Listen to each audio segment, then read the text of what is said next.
theatricality and deception. Powerful agents to the uninitiated, but we are initiated. I'm super excited! A pigeon was found carrying a small backpack filled with crystal meth last week at the Pacific Institution in Abbotsford. The correctional facility staff says the bird was spotted with its bag of drugs in the yard on December 29th, and officers set up a trap to catch it. They say they're always on the lookout for drones, but this is the first time they've encountered a pigeon drug smuggler. The warden has confirmed a recent interception of contraband, including drunk driving. So many people she pulled over actually passed the breathalyzer tests, but were arrested anyway. The officer is now facing a major lawsuit, and ABC's John Schriffen has the story. This dashcam video is providing ammo for attorneys this morning, firing back at a former Utah Highway Patrol officer who they say was up to no good. Can you see your license and your insurance, please? At first glance, this video from 2011 appears to be a routine DUI stop. You want to stand right there and face me? But take a closer look.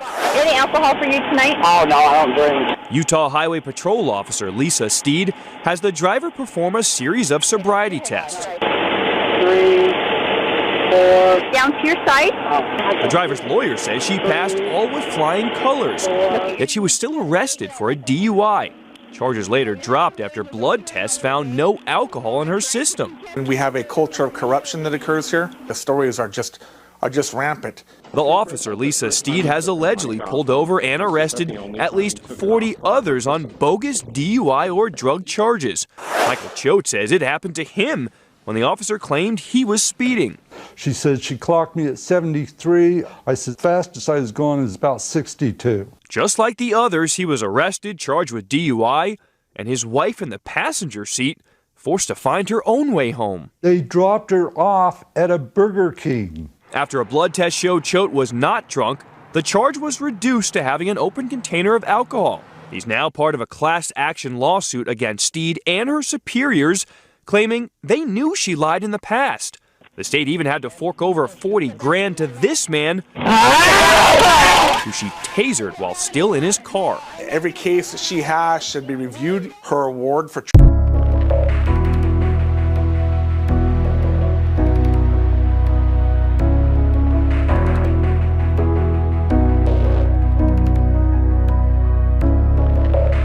genetic DNA evidence of children's teeth in the food, in the burgers, which linked it back to, was it not Wisconsin, Missouri or Wyoming, one of those states that's in the middle of nowhere, where they actually found human meat inside one of the processing plants at McDonald's.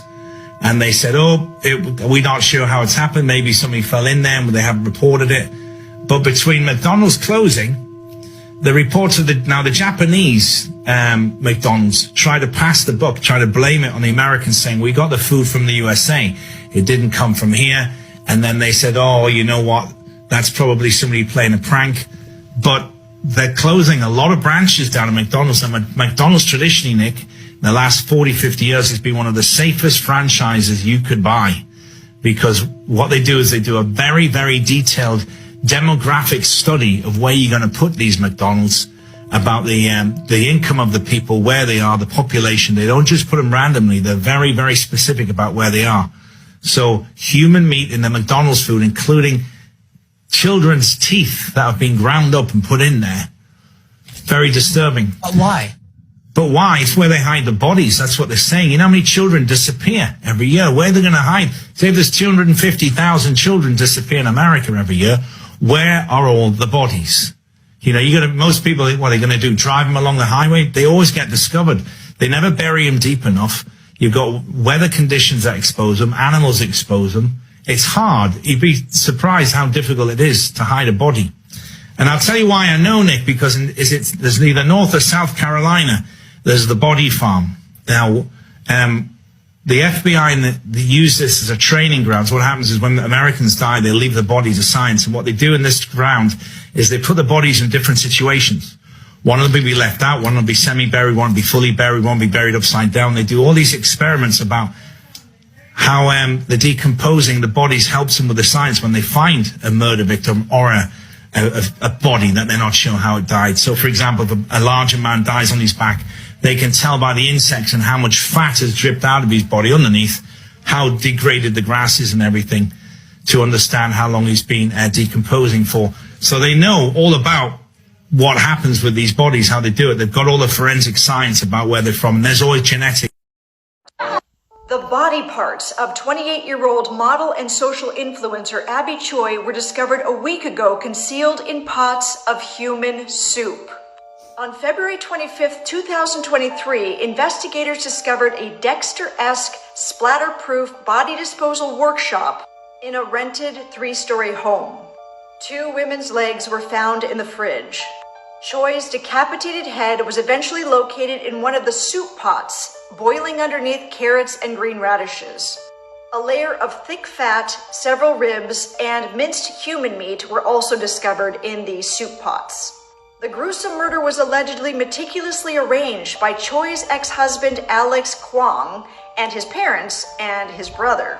Weeks prior to the killing, the Kwong family allegedly rented a 3-story house in the Tai Po district of Hong Kong. In the flat, police discovered a grisly butcher's shop, equipped with meat grinders, chainsaws, large knives, and meat cleavers, a hammer, face shields, gloves, and long black raincoats, along with Choi's purple handbag containing her ID and her credit cards. To some, this murder feels like it came from a sadistic family fantasy spawned by jealousy. Were they planning on eating her? The motive allegedly involved a family dispute over a luxury apartment worth 73 million Hong Kong dollars. Authorities believe that Choi was planning to sell the property as she was the one who purchased it, but it was placed in her former father-in-law's name to save taxes. The Kwong family reportedly lived on the property. On February 21, 2023, Anthony Kwong, Alex's brother and Choi's former brother-in-law, who also served as Choi's personal driver, offered to give her a ride to pick up her daughter from school. After picking Choi up, Anthony allegedly drove to the entrance of the Lion Rock Tunnel. The vehicle stopped in the tunnel and Choi's ex-husband entered the car. A hole was discovered on her skull behind her right ear, believed to be caused by a hard object. Choi's torso and hands are still reportedly missing and feared to have been thrown out. This past Valentine's Day, showing herself on the cover of a French magazine, Choi said, "Grateful for this recognition and for the continued support along the way."